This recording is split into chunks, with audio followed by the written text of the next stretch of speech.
Aí na sua empresa tem plano de sucessão? Bom, vamos entender um pouquinho mais sobre isso. Plano de sucessão, originalmente, diz a história que ele começou exatamente como uma identificação para fundadores das empresas. Então, quando chegava aquela hora que o fundador começava a identificar, e agora, o que eu faço com a minha posição? Será que meu herdeiro assume? Será que eu trago alguém de mercado? Será que eu vou fechar ou vender essa empresa? Então começou a se preocupar com isso. Por quê? Porque muitas vezes o herdeiro não era preparado para ser realmente um sucessor, são coisas totalmente distintas, né? Então precisa ter esse preparo, precisa conhecer sobre o negócio, sobre gestão, enfim, sobre várias questões. E daí começou-se esse trabalho de preparação de sucessores, identificar pessoas que tinham potencial para assumir essa cadeira, e essas pessoas começavam a ser preparadas previamente. Quando a gente fala de previamente, a gente fala de 2, 4, 5 anos prévios, beleza? Ok, mas daí quando a gente olha hoje para as organizações, esse programa de sucessão, ele extrapola essa visão simples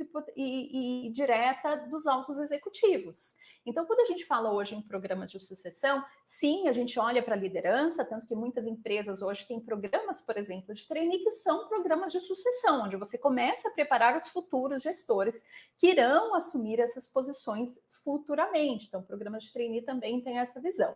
Mas hoje, quando a gente faz essa expansão, a gente também olha para aquilo que a gente chama de posições críticas, que não são apenas os de liderança, os de gestão.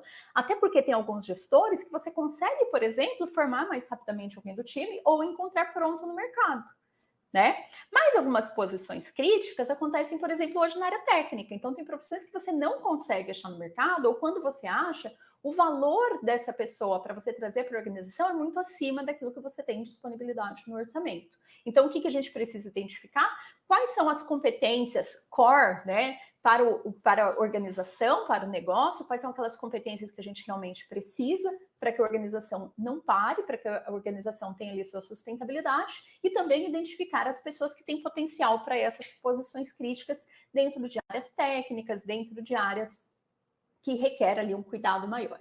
Hoje também existe sucessão para um outro fim, que é o de inovação. Então, quando a gente pensa lá na frente, o que a gente precisa de competências que vão garantir o crescimento, a visibilidade futura do negócio, ou até mesmo que ela não perca a competitividade, que ela fique para trás. Então, muitas vezes a gente também cria programas de sucessão com esse foco, identificar competências futuras e começar agora, preparar as pessoas que a gente precisa para alcançar essa estratégia lá da frente. Então, programas de sucessão, a gente pensa em futuro, a gente olha para os nossos talentos, a gente precisa ter clareza de competências e não de pessoas, e depois sim a gente identifica pessoas e coloca elas na cadeira certa.